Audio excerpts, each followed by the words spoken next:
हमारे प्रभु एवं उद्धारकर्ता यीशु मसीह के सर्वश्रेष्ठ एवं अतुलनीय नाम में हिंदी एफएम के सभी श्रोताओं का हार्दिक अभिनंदन।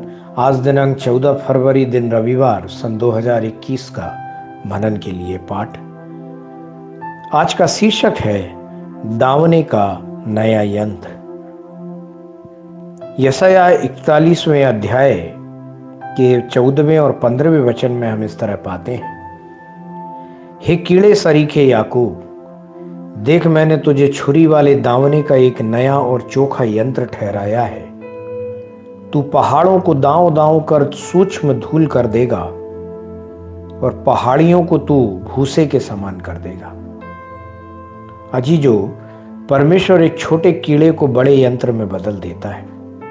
वह पहाड़ों को तोड़ने जैसे बड़े बड़े आश्चर्य कर्म में उन बलहीन लोगों को इस्तेमाल करता है।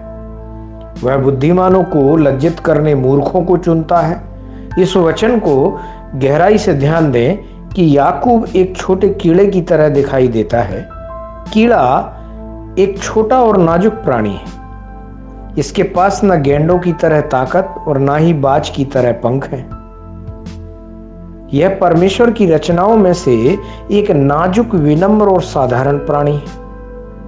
आप दुनिया के अन्य लोगों के बीच बहुत साधारण से व्यक्ति हो सकते हैं। यहां तक कि आपके परिवार में कोई भी आपको एक कीड़ा जैसा समझकर और आपके साथ अपमान का व्यवहार कर सकता है। लेकिन आपके लिए अधिक महत्वपूर्ण यह है कि आप परमेश्वर की दृष्टि में कैसे दिखाई देते हैं। अपने महत्व को सस्ते में ना आंकें। परमेश्वर आपको एक यंत्र बना रहा है। पहाड़ों का सामना करते हुए परेशान ना हो। परमेश्वर ने आपको उनको तोड़ने और चूर चूर करने की सामर्थ्य दी है। पहाड़ियों का सामना करते हुए निराश ना हो। आप पहाड़ियों को भूसी के समान करने में सक्षम हैं। आप पर परमेश्वर की असीमित आत्मिक सामर्थ्य है। यीशु मसीह ने कहा, परंतु जब पवित्र आत्मा तुम पर आएगा तब तुम सामर्थ्य पाओगे।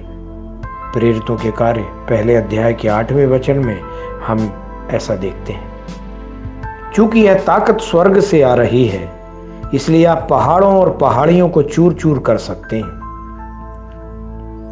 शारीरिक रूप से पौलुस प्रेरित साधारण दिखाई देता था। एक कांटा उसे चुभता और परेशान करता रहा। इसके बावजूद उसने कहा कि जो मुझे सामर्थ्य देता है उसमें मैं सब कुछ कर सकता हूं। फिलिपियों उसके 4 अध्याय के 13वें वचन में हम ऐसा पाते हैं। यद्यपि आपकी हैसियत एक कीड़े की तरह हो सकती है, किंतु परमेश्वर आपको सामर्थ्य रूप से उपयोग करना चाहते हैं। अपनी कमजोरियों को देखने के बजाय परमेश्वर की सामर्थ्य को देखें। अपनी बुद्धि पर भरोसा ना करें, बल्कि परमेश्वर पर भरोसा करें।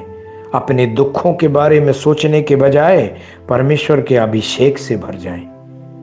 बहुत से लोग परमेश्वर की कृपा के बारे में नहीं सोचते हैं, लेकिन खुद को और अपनी ताकत को देखते हैं और थक जाते हैं। इस वजह से वे परमेश्वर के लिए बड़ी और दुर्लभ चीजें करने में असमर्थ हैं। परमेश्वर के प्यारे बच्चों, परमेश्वर ने आपको आपके हाथों में आत्मा की तलवार दी है, तो परमेश्वर के एक यंत्र की तरह उठें। आप निश्चित रूप से विजयी होंगे।